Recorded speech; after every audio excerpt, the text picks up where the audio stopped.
You keep saying that you want a new reality, but you keep showing up with the same energy and frequency that created the old one. That's not going to work. You can't take your past frequency and energy into the future that doesn't exist yet. In order to create the reality that you want, you have to get on the frequency and vibration of that particular future timeline. A lot of people don't realize that every single thought that we take action on will fracture and split your timeline. And what that means is, right now, you're listening to the sound of my voice, watching me on some type of a electronic video device. But in another reality, you're not even listening to me or watching me because you made a different decision to do something totally different. Right now, you're on the energy and vibration and frequency of listening to my voice and potentially taking in knowledge that you might apply later on. Now, because multiple realities exist at once, in another version of yourself, you're doing something totally different, but in this version of yourself, you're listening to me. And you can even fracture and change this reality, because listening to me is not enough. Do you gain comprehension, number one? And number two, do you take action, the suggested action that I give you today? Are you going to take advantage of that action and implement it in your life? And number three, if you implement it in your life, what's going to happen is your future is going to fracture because you will actually jump to a brand new timeline. You will shift all the timeline that you're currently on where you didn't see me or you didn't hear me, or you did hear me and see me, but you didn't take action. And because you heard me and saw me and now are taking action, your future is going to change. This is the power that we all have, and we don't even realize that we're doing it.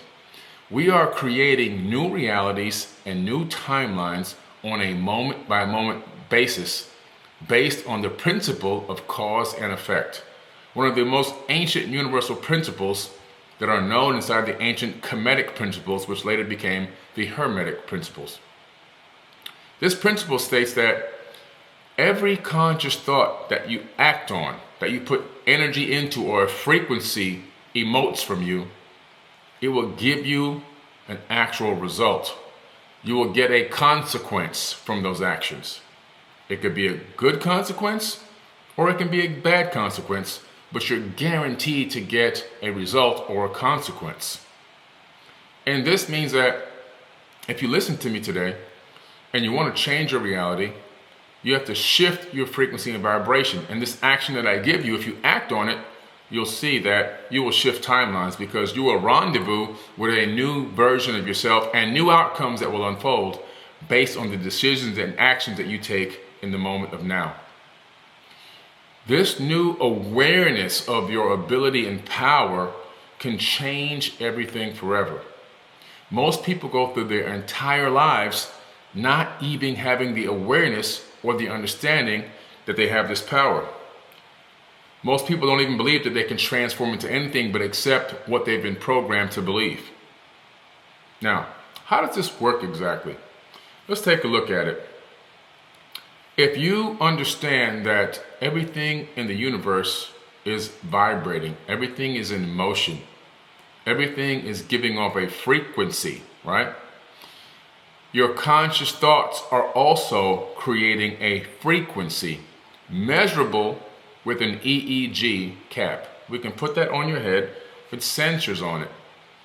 It can be connected to a computer with very simple medical software. A doctor can look at your thoughts on a screen and see your frequency, the vibration of your actual thoughts. It's called a cosine wave. And that wave can be analyzed to detect what state of being are you in. So we're talking about real science. If you're distraught, angry, frustrated, worried, well, you're going to have a very elongated cosine wave, and your trough and your depth are not going to be that high and deep, but the distance between the waves is going to be spaced out very far. When you move into a high frequency, high energy state of consciousness, excitement, exhilaration, right? Love, all those high level frequencies and vibrations, we're going to see a very high height and a low trough, and we're going to see very little space in between the wave. So what that means is the wave is moving like this, high and low, high and low. Very short distance between each one of those waves. That means you've shifted into a high frequency vibration consciously. This is also going to have a direct effect on your body. In order to get on the frequency of what you want to manifest, not only do your consciousness have to be on the right high frequency and vibration of what you want, even the cells in your body. The cells in your body are going to respond to your state of mind.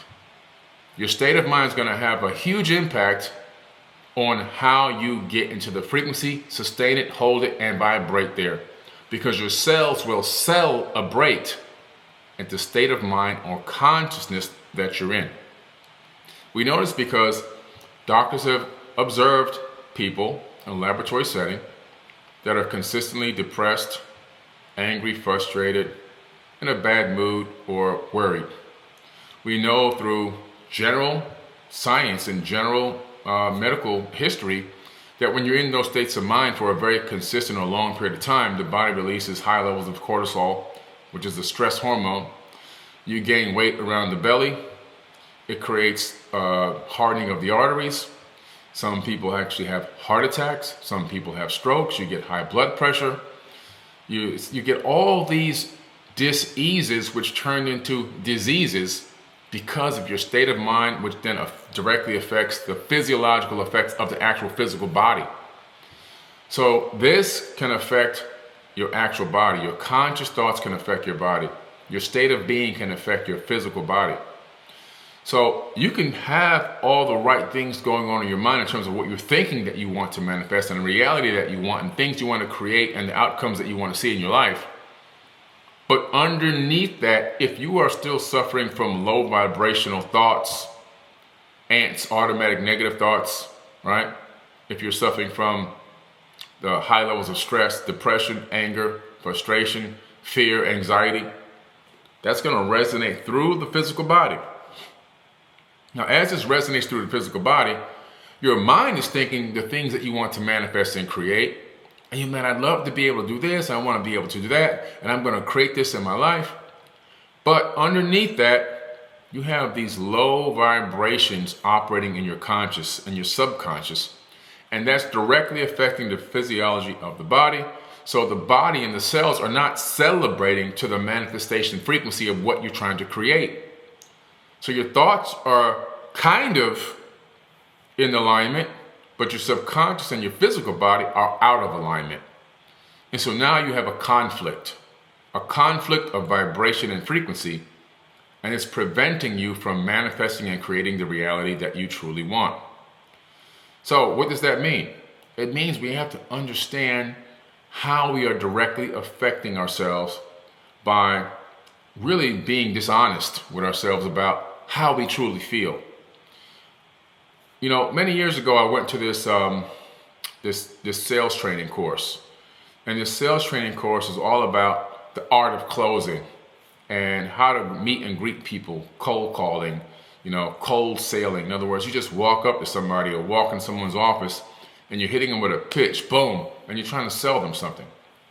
And the company actually, believe it or not, sold pots and pans. This is when non-stick pots and pans first came out. Yes, non-stick pots and pans. I was around at the beginning of non-stick, okay? So in mass production and mass sales at a decent price, when they got to a low price where it was very competitive, I joined this company as an independent contractor. I went to their warehouse in Miami, and they took me through this whole sales training regimen.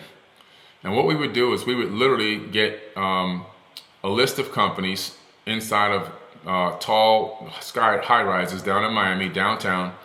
Okay, I would be assigned to this building, that building, and that building. And I'd have the whole week to canvass the offices in those buildings. And I'd walk in. This is why I'm part of the reason why there's no soliciting signs on doors these days. Okay, just before no soliciting signs existed.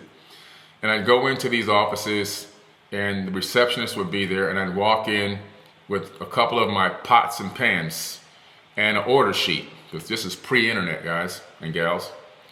And I'd start pitching the receptionists, because predominantly those were women, and those were the ones that can not only get excited about a non-stick pot or pan she can go cooking when she gets home, but also she would spread the word to all the other women in the office. This is pre-Amazon. So I'm showing up and I'm the one with the goods, right? I am the actual plug, the PFAS plug.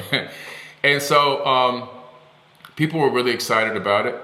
I pitched them. I talked to them about the pots and pans. I explained everything to them about the pots and pans.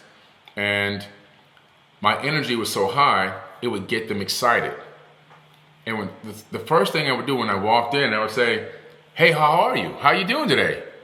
And the person would be like, "I'm great. How are you?" And I'd be, "Fantastic."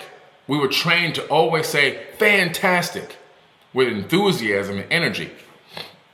Now, the reason why we were trained to say that is because it was a mind trick to trick the body into feeling better, into uttering a cymatic frequency or vibration that told myself that I was fantastic, to tell the cells in my body that I am fantastic, to tell my conscious thoughts that I'm in a fantastic state of mind, and to hold that high energy, especially during this process of this pitch to get this sale closed. If you ever walk in somewhere, they said, and you say, "How are you?" and the person says, "I'm great, how are you?" You never say, "Oh, I'm good, I'm okay." The energy just spikes and then drops very, very quickly. And the person that you're trying to sell can read that drop in your energy, and then their mirror neurons are going to match that drop. And so because their mirror neurons are going to match the drop, all of a sudden, guess what? You're not going to be able to close that deal, because they're going to recognize a change or a shift in energy and vibration. And they're going to begin to realize that you're not presenting the way you entered into the room. That underlying might be something wrong with you, the product, or whatever. Your energy shifts. You come in excited, and then the energy drops. Understanding that, walking and saying, "Fantastic, I'm fantastic." Now I've got the person, their mirror neurons kick in. They're going to match my energy, whether they want to or not. Now I pitch about the pot and the pan, and then I talk to them about what it's capable of doing, the ease of getting their dishes done at night, just rinsing the pan out and everything just comes out of the pan. No more crust and rust and dust sticking to the pan. And then I leave my order form. I said, "Look, I'm not trying to press you to give me any money right now. I will be back at the end of the week to collect these orders and deliver the pots and pans in real time, because I drive around with them in my car." And I leave that office, go to the next office, do that again. By the end of the week, I've got an order form, and I've probably done about 100 or so pitches in different offices in those buildings. And I come back at the end of the week, and the last day, I just walk from office to office, collecting my order forms, collecting the money with the order forms, and delivering the pots and pans, okay, in person. That was what I did for a living at one point, okay? I sold non-stick pots and pans, but it was about the energy, the frequency, the vibration that I got on. I got on the frequency, energy, and vibration of closing the deal. I could have screwed up a lot of deals by walking in with the initial energy of the deal, of the closing of the deal, and then shifted it to, "I'm okay, I'm all right. I've been going through a couple things." You see, this is what a lot of people do.